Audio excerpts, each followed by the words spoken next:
¿Qué tal, chicos? La clase pasada estábamos viendo la primera parte, que era la metodología de la econometría. Vamos a empezar un poco ahora a adentrarnos más en las funciones de regresión. Es un poco complicado y puede ser muy confuso. Es muy importante que tengan los conceptos de estadística muy bien arraigados para que sea más fácil entender ese tipo de contenidos. Vamos a empezar con lo que es la función de regresión poblacional. Tenemos que el valor esperado de el valor esperado de Y con respecto a X es igual a la función de XY, donde Y representa 1, 2, 3, 4, lo que sea. Entonces me dice que la función de regresión poblacional me dice que el valor esperado de Y, que es mi variable dependiente, está en función de X, la variable independiente. Como dice aquí, la media, el promedio o respuesta promedio de Y va a variar con respecto de X. Y o la variación de Y va a ser diferente con respecto en que las variables X se muevan. Cuando hablamos de una función de regresión poblacional, estamos hablando de que la muestra o que el universo que estamos manejando es la población total. Por ejemplo, yo voy a hacer un estudio sobre los ingresos de las personas dentro de la Universidad Autónoma de Chihuahua.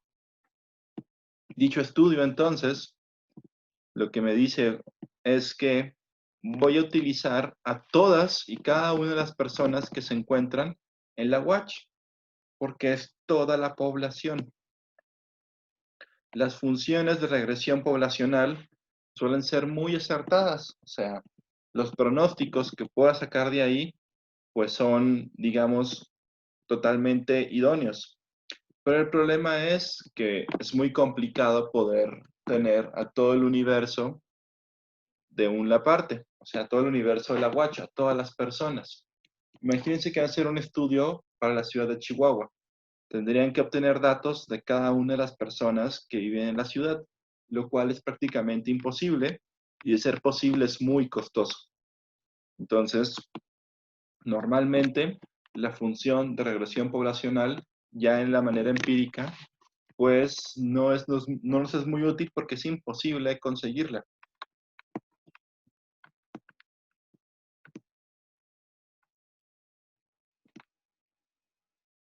Como dice aquí, pues en una situación real, difícilmente vamos a obtener toda la población de un lugar. Por lo tanto, efectuar nuestro análisis va a ser diferente.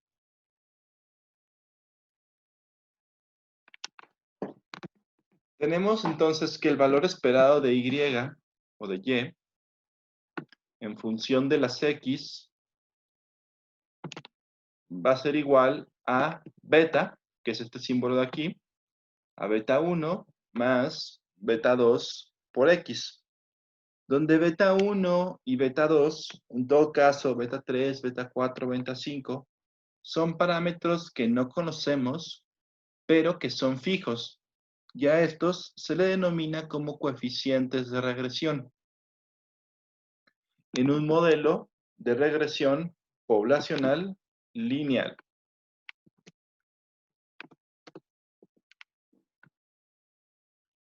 Entonces, decimos que esas betas van a ser los parámetros que nosotros vamos a obtener después de la regresión. Esos pronósticos, esos resultados que vamos a obtener de nuestros datos de la metodología que vimos la sesión pasada, van a ser esos resultados, esos coeficientes, esos parámetros, esos betas. Y son los que nos van a dar, o los que tenemos que estudiar para poder hacer un pronóstico a futuro. Beta 1 nos va a indicar pues el punto de origen de nuestra curva de regresión, mientras que beta 2 es parte de la variable independiente de nuestro modelo. Es muy importante dar a conocer que, como diríamos anteriormente, tenemos un modelo de regresión poblacional lineal. Con lineal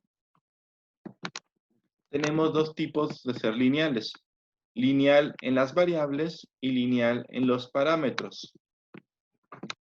Lineal en las variables nos indica que en nuestro modelo, por ejemplo, tendríamos que y es igual a beta, voy a utilizar p por comodidad, más p2 por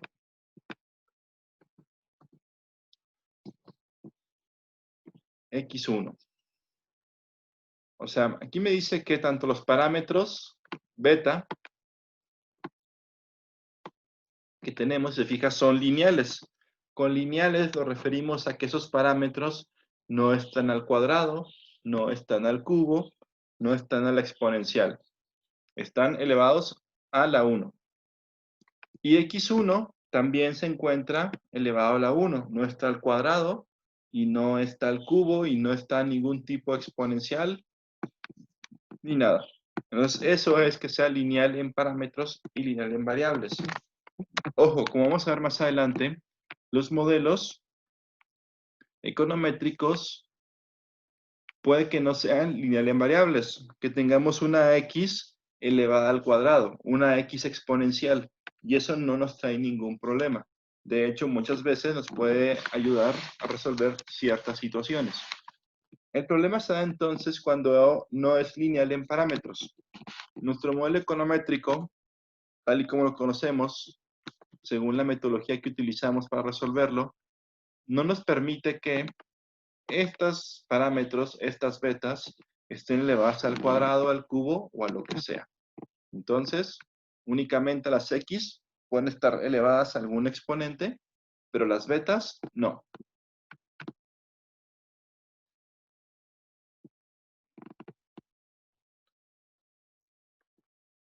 Vamos a ver la especificación estocástica de la función de regresión poblacional.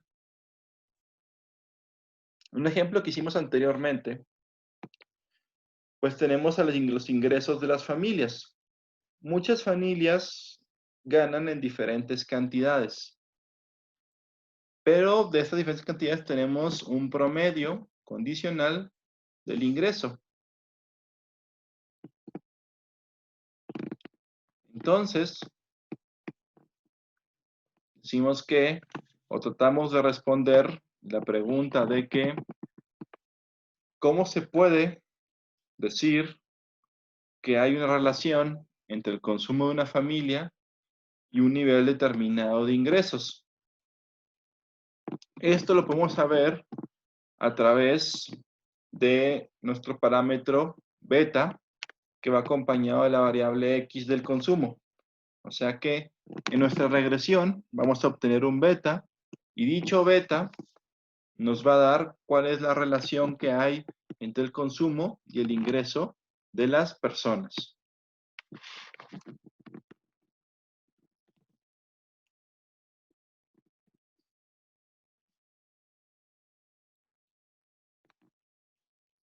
De igual manera, pues sabemos que, y estamos hablando de que nuestra regresión se maneja en función de los promedios de las variables. O sea que se apoya para calcular sus betas en las medias condicionales de los datos. Por lo tal, sabemos que hay valores que se pueden salir o que salen bastante de esa media condicional. Todo eso va a recaer en nuestro U.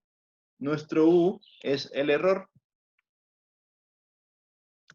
Ese error va a ser igual a la diferencia que hay entre el valor Y menos el valor esperado de Y con respecto de las X.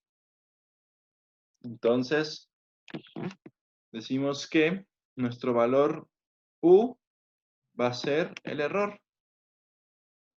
Ese valor de error es una variable aleatoria que no se puede observar, tiene valores positivos o negativos.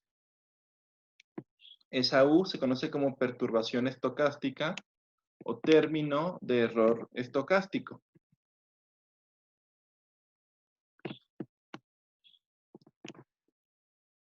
Esa U, esa ecuación que genera la U, se compone de dos componentes, el sistemático y el aleatorio o no sistemático.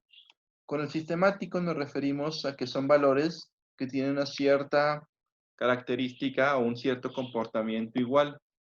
Y aleatorio, pues son valores que literalmente pues son aleatorios, al azar. Estos dos, o esta parte aleatoria, representa a todas aquellas variables que fueron omitidas en el modelo o que no se pueden incluir. Hay variables de las que no existen datos, pero que bien nos pueden ayudar a explicar nuestro fenómeno, pero que por alguna razón no podemos incluir. Todas aquellas variables que no incluimos se van al término de error.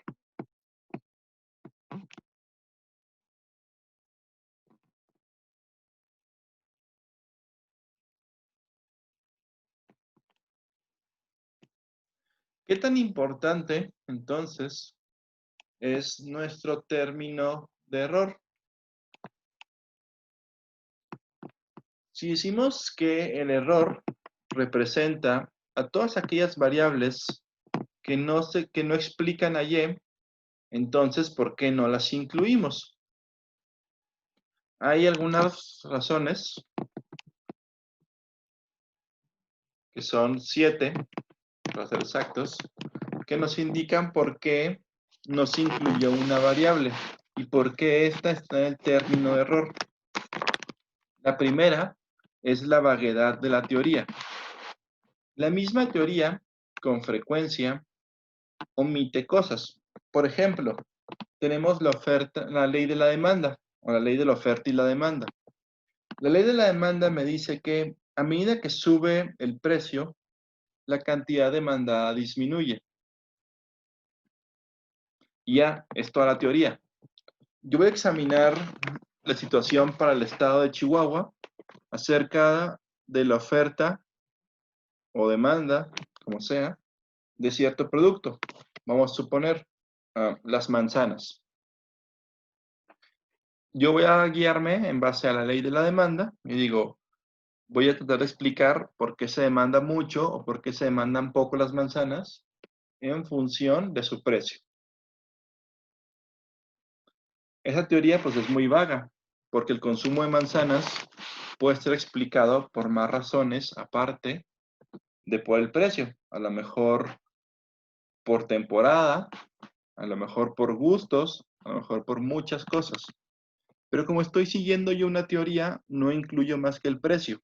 Entonces, todo aquello que impacta sobre la demanda de las manzanas, que no es el precio, se va a el término de error, porque yo no lo incluí. 2, la falta de disponibilidad de los datos. Muchas veces hay datos que no podemos encontrar, a lo mejor hay datos que no puedo encontrar sobre los gustos de las personas en las manzanas, o que no los puedo obtener, y como no puedo obtener esos datos sobre gustos, pues no lo incluyo en el modelo, y por lo tanto esa parte se va al término de error. Tenemos variables centrales y variables periféricas. En el ejemplo que teníamos del ingreso y el gasto, se sabe que hay más variables que afectan al gasto, pero muchas de esas puede que no sean aleatorias o que la influencia de la variable sobre el gasto sea muy pequeña. Y por uso práctico de no llenar nuestro modelo de variables, que relativamente explican muy poco al gasto, no las incluimos. Por ejemplo, en mi ejemplo, las manzanas, puede ser que exista existe el rumor, ¿no? Bueno, no rumor, pero que si comes una manzana no te da mal aliento.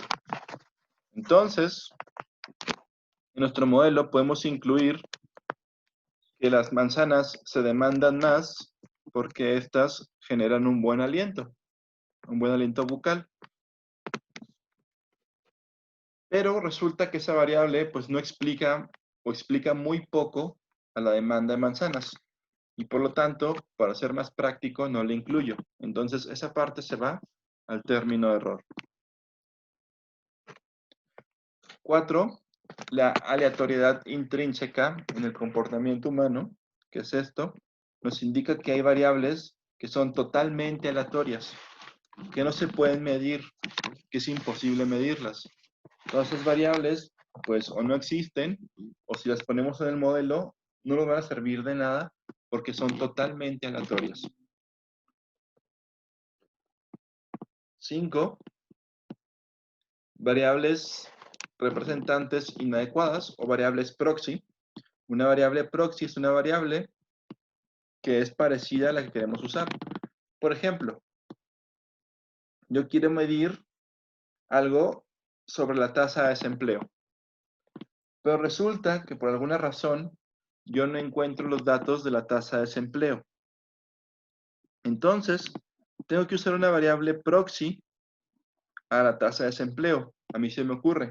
Puedo checar los datos del IMSS y ver cuánta gente hay registrada en el Seguro Social. Sabemos que cuando una persona está trabajando, normalmente le dan Seguro Social y lo registran al IMSS. Cuando deja de trabajar, le dan de baja del IMSS. Entonces, una variable que se asemeja al desempleo es la cantidad de afiliados al Seguro Social. Porque si hay muchos, me indica que hay poco desempleo. Y si hay una disminución en el número de personas en el IMSS, nos puede indicar que hay mucho desempleo. Eso podría funcionar como una variable proxy a la tasa de desempleo. Muchas veces esas variables proxy no son tan adecuadas para el modelo y la parte que no logran explicar se va al término de error. 6. El principio de parsimonía. Básicamente, si no está roto, no lo arregles. Tengo un modelo, el modelo funciona muy bien.